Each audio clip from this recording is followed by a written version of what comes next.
कल देश के नेता विपक्ष ने संसद में 42 मिनट का भाषण दिया और पूरी सरकार उनके सामने असहज लग रही थी। खुद स्पीकर बार बार राहुल गांधी जी को टोक रहे थे और उसके बाद वही हुआ। दिन खत्म हुआ और मीडिया चैनल्स में आकर बड़ी बड़ी डिबेट होने लगी और भारतीय जनता पार्टी के जितने छुटभैया नेता है एक स्वर में पूरे से घटिया प्रवक्ता बिठाल करके एक ही बात कहते हैं कि राहुल गांधी जी का भाषण संसदीय गरिमा के खिलाफ है। लेकिन ये नहीं बताएंगे कि ये संसदीय गरिमा आखिर होती क्या है। देश के गरीबों की, किसानों की, मजदूरों की, युवाओं की बात करना संसदीय गरिमा का उल्लंघन कैसे होता है। जब देश के प्रधानमंत्री का नाम एप्स्टीन फाइल जैसे स्कैंडल में आता है और उस पर सवाल किया जाता है देश के नेता विपक्ष के द्वारा, तो वो संसदीय गरिमा का उल्लंघन कैसे होता है।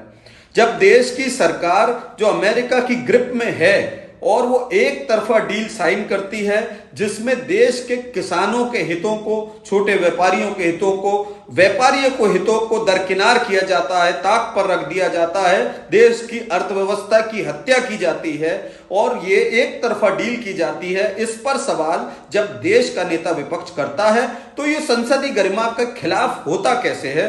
जरा भारतीय जनता पार्टी के नेता एक बार बताएं, संसदीय गरिमा के खिलाफ में जितना काम प्रधानमंत्री मोदी और उनकी टीम ने किया है उतना आज तक देश के इतिहास में कभी नहीं हुआ।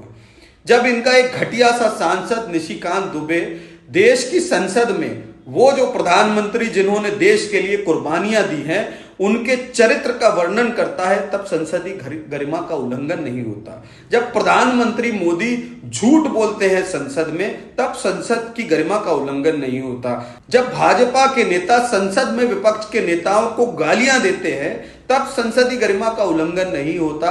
और जब अंबेडकर को देश का गृह मंत्री अपमानित करता है संसद के अंदर और साला जैसे शब्दों का प्रयोग करता है, तब संसदीय गरिमा का उल्लंघन नहीं होता है। लेकिन राहुल गांधी जब इस सरकार की आंख में आंख डालकर सवाल करते हैं तो सरकार संसदीय गरिमा का उल्लंघन का रोना रोने लगती है। सच्चाई यह है कि देश के नेता विपक्ष का जवाब ना तो सरकार के पास है और ना गोदी मीडिया के पास है। इसलिए रोना रोते रहिए, हम अपना काम करते रहेंगे।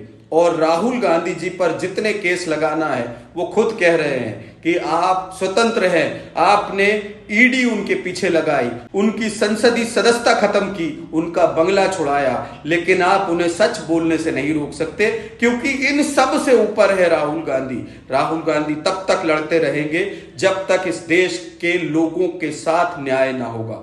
जय हिंद।